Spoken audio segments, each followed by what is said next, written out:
February 9th, 2026. We are in the 4th year and day 351 since the beginning of the full-scale invasion. Welcome, I greet you. For the daily situation report, in today's report we will first look at the effects of the recent assassination attempt on a Russian general, so we will see the latest update on that. What we will also see is some movement at the front, especially in the area around Bakhmut. And of course we will also see what the Ukrainians were able to discover in the field and what you should definitely not do. And of course, much more. After the attack on Russian General Vladimir Alexeyev, which I reported on for 3 days, the Kremlin immediately placed the responsibility on Ukraine and quickly expanded the accusations. That is not unusual either. That the Kremlin directly blames Ukraine for this, of course, also makes sense, especially in a war like this. And that Ukraine naturally wanted to cause the general's death is also logical, even if there are no facts about it yet. According to the Russian Domestic Intelligence Service Federal Security Service, not only the Ukrainian intelligence service was involved, but also Poland. This means the incident is being internationalized extremely early, which is also a familiar pattern in politically sensitive cases. The Federal Security Service stated that 2 suspects arrested after the crime have already confessed to their involvement. According to this, the alleged shooter was already recruited by the Ukrainian intelligence service in August 2025. The act was allegedly supported by Polish intelligence services as well as by the son of the alleged perpetrator, who lives in Poland. He was reportedly promised the equivalent of around 30,000 United States dollars for the attempted murder. According to the Russian account, the man did have a Russian passport, but he had Ukrainian roots and was in Ternopil at the time he was recruited. He then made his way to Russia by unconventional means, where he shot a Russian general. In addition, Moscow is trying to use the case for some domestic political gain. One of the suspects is said to be a member of the Anti-Corruption Foundation, which is classified as an extremist and terrorist organization in Russia. Of course, it's hard to know how true that really is. This means the attack is being portrayed not only as a foreign intelligence operation, but also as part of an alleged internal enemy network. Alexeyev himself was shot and seriously injured in the entrance hall of his apartment building last week.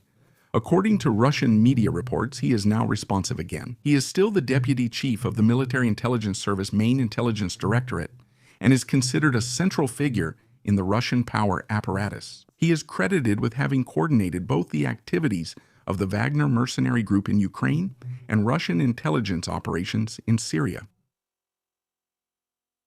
Take a look at this tank from World War II. It has a mine-clearing roller on the right side. How does this thing work? Chains were attached to the roller, which rotate quickly with the roller and strike the mines, causing them to explode. That makes sense, right? Well, now take a look at these innovations on the Russian side.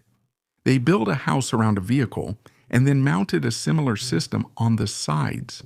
It's basically like a kind of fan with wire ropes. Have you ever put your hand into a running fan? I haven't, but it's definitely not recommended. Based on this concept, the Russians have also built protection for tanks. If a drone flies into it, it gets destroyed.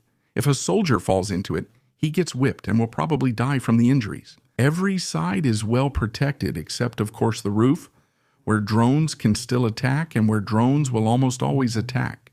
Of course, that's a design flaw, but maybe you can mount it on a Buhanka, as you can see here. Because we know how these Buhanka vans are used for logistics and also how often they serve as targets for drones, since they're almost completely unarmored, and yet the Russians still use them for such trips. But now, dear viewers, let's learn something again about behavior in the field. The fact that the Russians attack with civilian vehicles is nothing new. We know that. They sometimes attack with horses too. We've seen that many times. So the question is, why should you store the necessary equipment all together in the trunk, and in a civilian vehicle no less, and then stand in a big crowd of people right in the middle of an open field at the front? You can probably guess the answer, or you can watch it uncensored on Telegram. If you follow the road from Bakhmut further north, you reach a section of the front that is located to the west of Soledar. Here, the Russians were able to make further territorial gains and began camping in the villages of Nikiforivka, Privila, and Minkivka. These are the three places here. We remember the battle for Bakhmut more than 2 years ago now, which ended badly for the Ukrainians. The Russians suffered extremely heavy losses here, which also led to the collapse of several brigades. The Russians suffered heavy losses and a collapse, but we also see that the Russians continued to attack afterwards. Over Ivanivsky, over Vodanevka, and here at the Middle Finger Canal trying to get to Shastivya, we see a very, very costly battle like this. Now Shastivya has been almost completely captured. The neighboring village is now surrounded, but the front line hasn't moved here in the past few months. But now, the Russians have taken a new offensive direction, namely along the M03 towards the northwest. And we see this road here, which leads to Slovyansk, one of the last major cities remaining in Donetsk Oblast, Slovyansk and Kramatorsk. And in the end, that's about it if we also include Kostiantynivka here when it comes to the major cities in this oblast. The thing is, the Russians want to keep increasing the pressure. As I said, they're now attacking towards the northwest. There are still some hilly areas here that they have to get over. They stretch all the way to Slovyansk, which of course gives Ukraine the advantage of almost always having the higher ground.